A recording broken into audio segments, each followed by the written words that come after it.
Kalau informasi berikut Betul. ini, ada aksi tak terpuji bahkan melanggar hukum yang dilakukan oleh orang dewasa.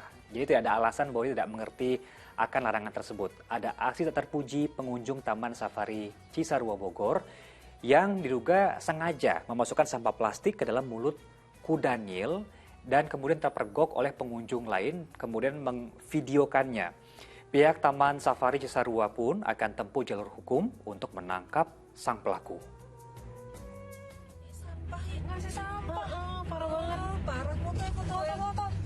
Ulah nakal pengunjung Taman Safari Indonesia melempar sampah plastik ke mulut kuda Nil menjadi perbincangan hangat di media sosial. Aksi tak terpuji ini sempat dipergoki pengunjung lain. Peristiwa itu kemudian dilaporkan kepada petugas Taman Safari. Menurut keterangan pelapor, peristiwa berawal saat pengunjung mengayun-ngayunkan tangan seolah memberi makan. Namun saat satwa itu membuka mulut, pengunjung tersebut diduga melemparkan sampah plastik. Gak bisa, kasihan. Di samping pengunjung datang ke Taman Safari menikmati interaksi dengan satwa liar di alam yang indah, juga mendapatkan edukasi bagaimana memperlakukan satwa dengan baik sesuai dengan etik dan animal welfare.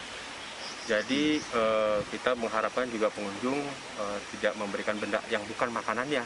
Bahkan juga kita sudah membuat juga beberapa signage untuk tidak melempar makanan ataupun benda asing kepada satwa. Hingga Selasa pagi, kuda Nil berumur 11 tahun tersebut dalam kondisi sehat karena setelah kejadian sampah plastik telah dimuntahkan. Untuk memberikan efek jerah, pihak Taman Safari akan menempuh jalur hukum untuk menjerat pengunjung yang diduga sebagai pelaku. Asep Solihin melaporkan dari Bogor, Jawa Barat. Ya, semoga ini bisa menjadi pelajaran buat bersama dan tidak dicontoh oleh pelaku lainnya. Tapi update terbaru, Ustaz, ini pelaku pelemparan botol plastik tersebut sudah meminta maaf dan mengaku hilaf sudah melakukan hal tersebut. Nah, kalau dalam Islam sendiri, adakah hadis, Ustadz, yang mengatur tentang bagaimana kita harus menjaga, menyayangi makhluk ciptaan Allah lainnya termasuk binatang?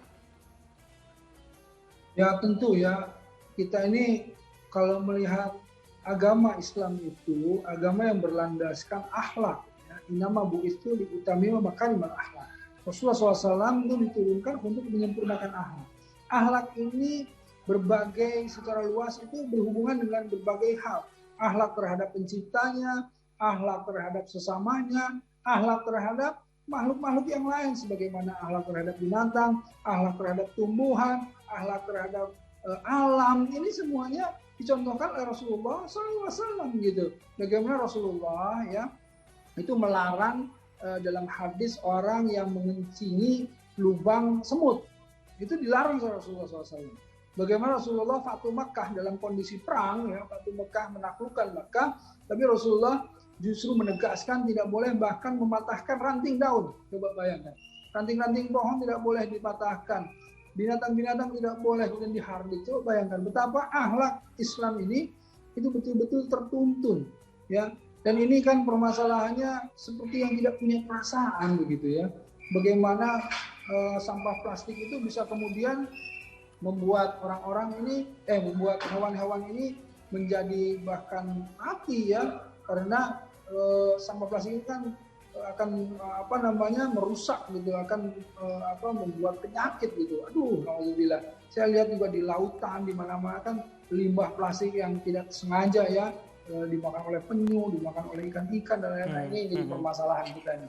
Kita harus hati-hati terhadap ini semua dan kita harus betul-betul menjaga saling menasehati. Dan tadi ya, harus kemudian diberikan edukasi kepada semua pengunjung itu. Jangan iseng, jangan hanya karena bercanda, tapi ingat loh, kama ya'mal misqala dzarratin khairan wa may ya'mal misqala dzarratin syarran. Jadi seberat sebutir debu pun kebaikan yang kita lakukan kembali kepada kita, tapi keburukan juga akan kemudian dibalas dengan keburukan. Alhamdulillah.